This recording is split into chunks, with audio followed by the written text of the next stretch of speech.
Ohayo Sekai Good Morning World. Halo coy, balik lagi sama Animin di sini.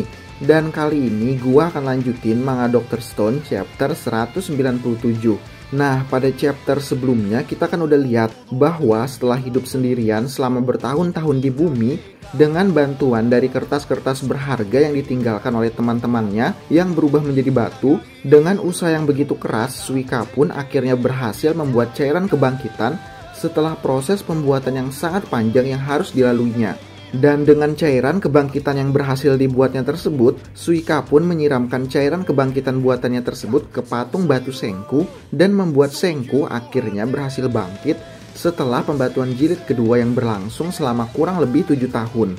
Melihat usaha keras yang dilakukan oleh Suika selama bertahun-tahun akhirnya membuahkan hasil dan mampu membangkitkan kembali Senku dari pembatuan, Suika pun menangis terharu dan langsung menerjang dan memeluk Senku lalu menangis dalam pelukan Senku. Lalu kejadian-kejadian menarik apa aja yang terjadi pada chapter kali ini? Kita putar intronya dulu coy. Aku suka susunya hingga tetes terakhir. Aku suka coklatnya hingga tetes terakhir. Susu bendera coklat nikmat hingga tetes terakhir. Susu bendera coklat hingga tetes terakhir. Setelah berhasil membangkitkan kembali Senku dari pembatuan, waktu yang terasa berhenti selama bertahun-tahun pun kini terasa mulai bergerak kembali setelah kebangkitan Senku. Setelah usaha keras yang dilakukan oleh Suika seorang diri untuk membuat cairan kebangkitan yang meskipun harus membutuhkan waktu yang panjang dan harus mengalami kegagalan berkali-kali, namun pada akhirnya usahanya tidaklah sia-sia karena Suika berhasil membuat cairan kebangkitan dan membangkitkan kembali Senku. Senku yang telah bangkit dari pembatuan pun melihat bahwa ada banyak sekali tumpukan tanah yang dibuat Suika yang di dalamnya terdapat kotoran hewan yang tersimpan selama 1 tahun untuk mendapatkan asam nitrat, salah satu bahan untuk membuat cairan kebangkitan. Melihat usaha yang dilakukan oleh Suika tersebut, Senku pun berkata kepada Suika, akan butuh waktu yang jauh lebih lama memakai metode ini. Tapi jika kau melakukan ini selangkah demi selangkah, aku 10 juta % yakin kau akan mendapatkannya. Kerjamu bagus Suika. Mendengar pujian yang jarang-jarang diucapkan oleh Senku tersebut, Suika pun terlihat senang lalu berkata kepada Senku, tapi hanya 1 porsi saja yang sudah jadi. Jadi orang pertama yang aku bangkitkan adalah kau Senku. Urutannya juga betul, 10 juta poin untukmu, balas Senku.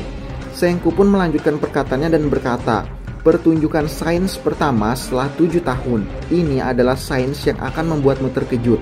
Dan setelah berkata hal tersebut kepada Suika, Senku yang dibantu oleh Suika pun mulai kembali bekerja.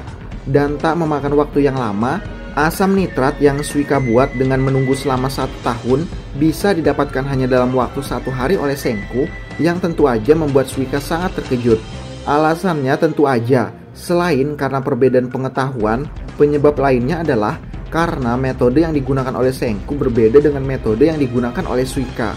Kalau kita ingat pada chapter sebelumnya dalam proses pembuatan cairan kebangkitan, Suika juga sebenarnya ingin membuat cairan kebangkitan dengan cepat dan memilih untuk menggunakan metode 1 dan 2 untuk membuat cairan kebangkitan.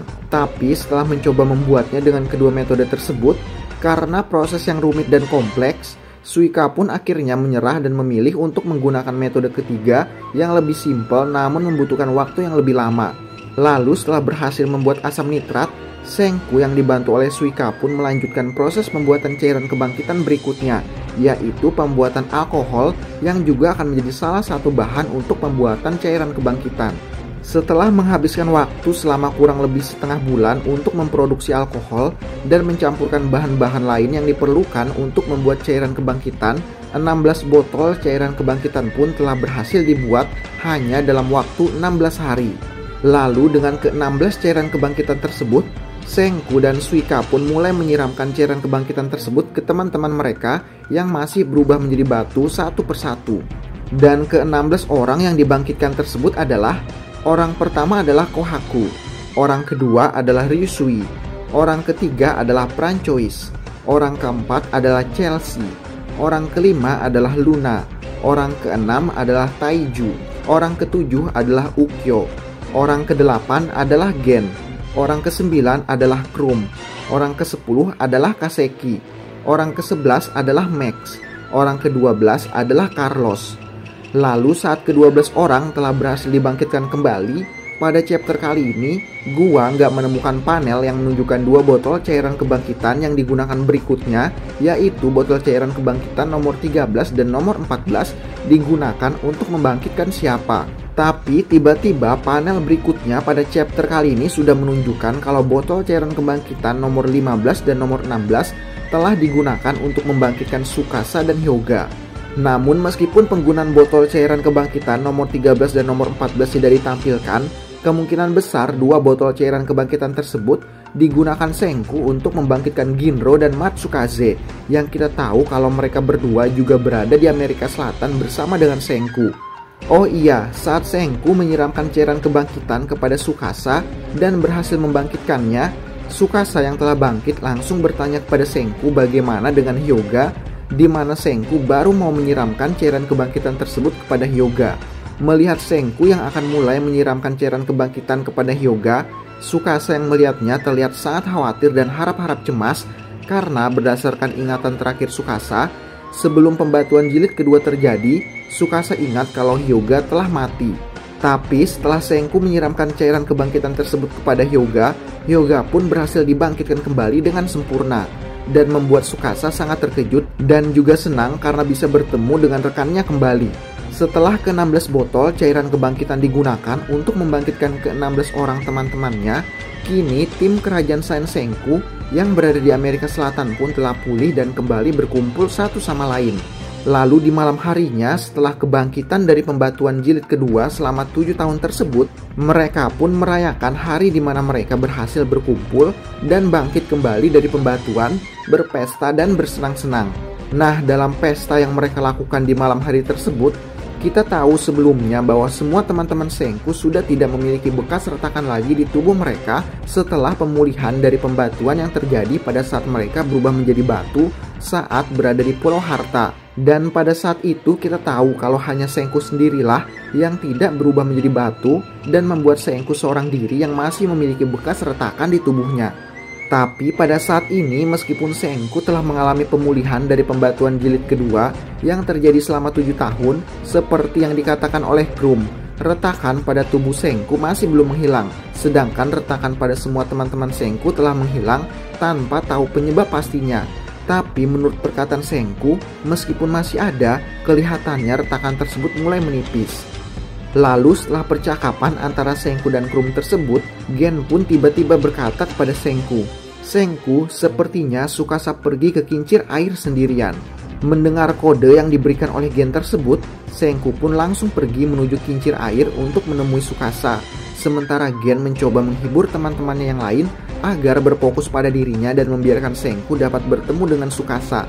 Tapi karena kebanyakan minum dan bersenang-senang, Krum yang ingin buang air kecil pun tidak sengaja, tanpa mengetahui kalau Senku dan Tsukasa berada di kincir air, melihat Senku dan Tsukasa sedang berbicara di kincir air tersebut dan mendengar setiap perkataan yang sedang mereka berdua bicarakan.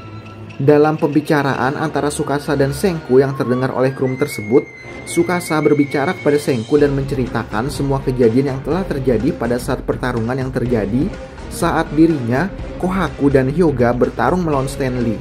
Tsukasa berkata kepada Senku bahwa dalam pertarungan yang terjadi sebelumnya, kekalahan yang dialami oleh Tsukasa, Kohaku dan Hyuga, meskipun dalam keadaan yang sekarat, Tsukasa yakin pada saat itu sebelum pembatuan mencapai mereka bertiga, Hyuga telah benar-benar tewas. Lalu Senku yang tidak meragukan perkataan Tsukasa tersebut pun berkata, "Tsukasa, jika kau bilang begitu, maka aku yakin itu benar."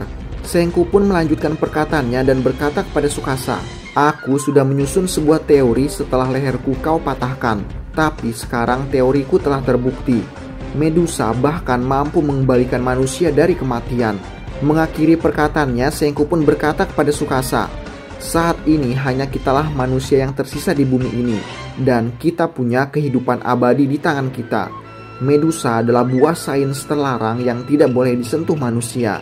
Didengar oleh Krum yang tidak sengaja datang ke kincir air untuk buang air kecil, Maka informasi besar dari Medusa tersebut saat ini telah diketahui hanya oleh 3 orang. Lalu apakah dengan informasi besar dari Medusa yang ditemukan oleh Senku tersebut akan menjadi rahasia di antara mereka bertiga saja atau akan diungkapkan kepada semua teman-teman mereka? Penasaran sama kisah selanjutnya? Kita lanjut ke chapter berikutnya aja ya coy. Nah itu dia coy, manga Dr. Stone chapter 197. Terima kasih sudah menonton video kali ini. Jangan lupa like, komen, dan subscribe. ありがとう